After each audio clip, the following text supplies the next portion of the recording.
Welcome to Milita's Delicacies. Friends, today I am here with a very interesting recipe for all Goans, and it is very tasty, a delicious and a nutritious recipe. I'm sure all of you would love to try this recipe. So do watch this recipe till the end and enjoy this delicious Sunghtachi Bhaji. Now here I have got about a kg of fresh prawns. They are medium size prawns, and these prawns are very delicious. I'm going to season these prawns with sea salt.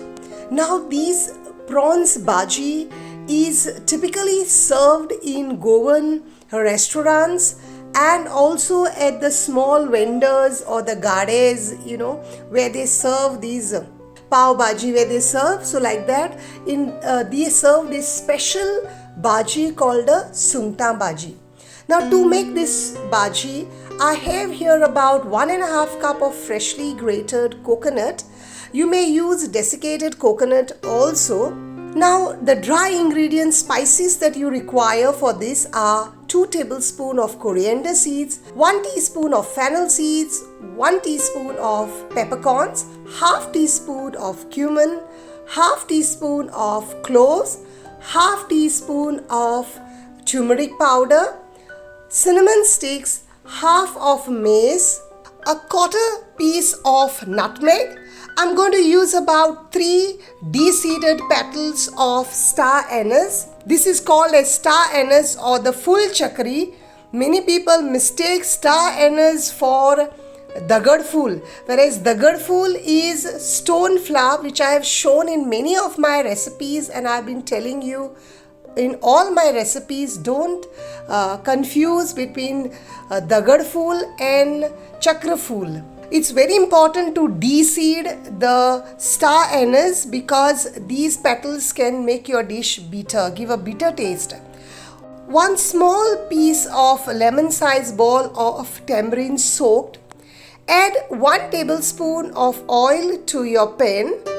I've used here coconut oil. You may use the oil that you use. And I'm going to dry roast all these spices till they turn aromatic. Do not let your spices get burned because that will change the aroma and the flavor of your dish. Slightly roast them. Now I am adding all the spices according to the sequence they need to be added. Always you must add the coriander seeds first to your pan and roast it for a minute and then add the other spices, as coriander seeds take a little longer to roast compared to the other spices. And once they are roasted, let them remove and let them cool and grind them to a coarse powder. Dry roast your coconut with the turmeric also till it turns slightly aromatic. I am not browning it. And to that I am adding about 4 cancorn chilies and about 6 green chilies. I have here 1 roasted onion, and I'm going to add these to the spice powder together with the coconut and the chilies and grind it to a smooth paste, neither too fine, neither too coarse. My masala is ready. Now here I've not added all the chilies, red chilies. I've added some green chilies that will really make your dish delicious and give a special flavor to it.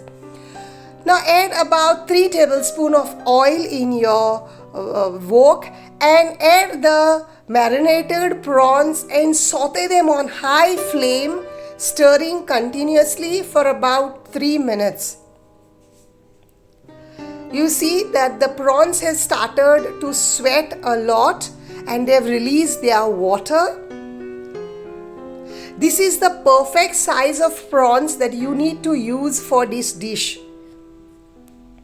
Remove the prawns and keep them aside, and in the same pan add another tablespoon of oil and saute 1 large roughly chopped onion and 1 tomato.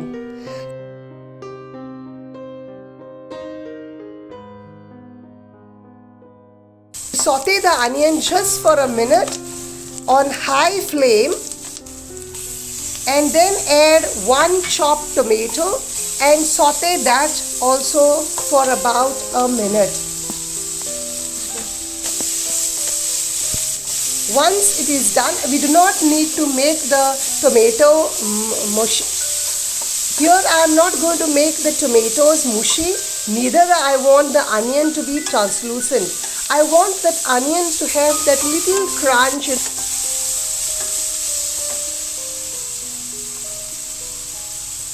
Now add your ground masala and saute this masala into the onion and tomato mixture. Mix it well and saute for about 1 minute.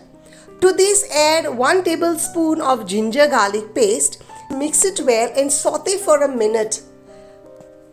And once the masala becomes a bit of hot, adjust the consistency. Make it very thin consistency at this stage.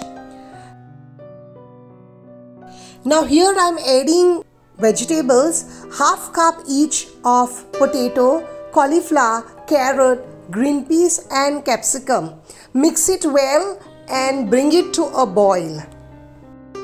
Add salt to taste, and once it comes to starts to bubble,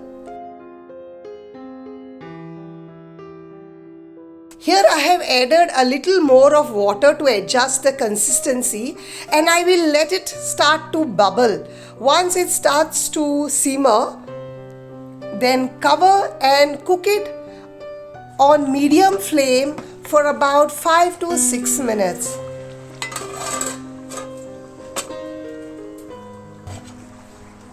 You see, after 5-6 minutes, my vegetables have been well cooked into this gravy.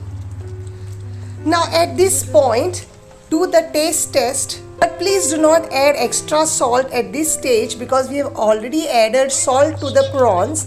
So once the prawns are mixed and then it comes to a boil, at that point you do the taste test, and if anything else is required, you may add at this time. Give it a mix and let it come to a boil for just 2 minutes. We don't want to overcook the prawns. Add a handful of chopped coriander, give it a mix, turn off the flame, cover and let it rest for about 3 to 5 minutes. And your delicious Sunghtachi Bhaji is ready to be relished. Try this recipe at your home and enjoy for breakfast, for dinner or any time of the day with chapati, pode, bakri or the Goan bread. More best when the bread is home baked. Enjoy this recipe at your home. See you next week with yet another interesting recipe. Until then, watch Malita's Delicacy. Do like my video and share, and don't forget to subscribe if you are new to my channel. See you next week with yet another interesting and exciting recipe. Much love. Thank you for watching. God bless. Mo Gasun.